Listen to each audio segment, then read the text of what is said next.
7-8টে 27 আমি বলেছিলাম বলে গুরুমশাই আমার পরে উঠল রাগে জ্বলে।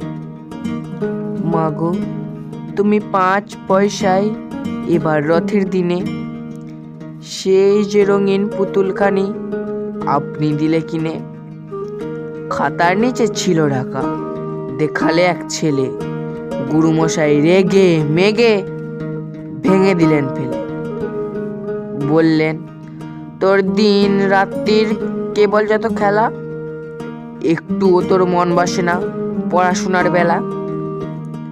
মাগো, আমি জানাই কাকে,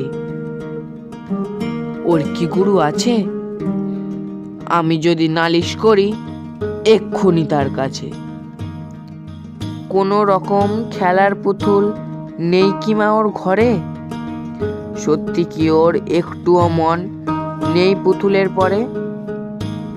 সকাল সাজে তাদের নিয়ে করতে গিয়ে খেলা, কোনো পড়াই করেন নাকি কোনো রকম হেলা?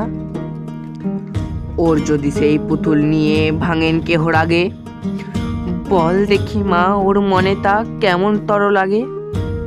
নমস্কার। কবিতাটি ভালো লাগলে ভিডিওটি একটি লাইক করে চ্যানেলটা সাবস্ক্রাইব করে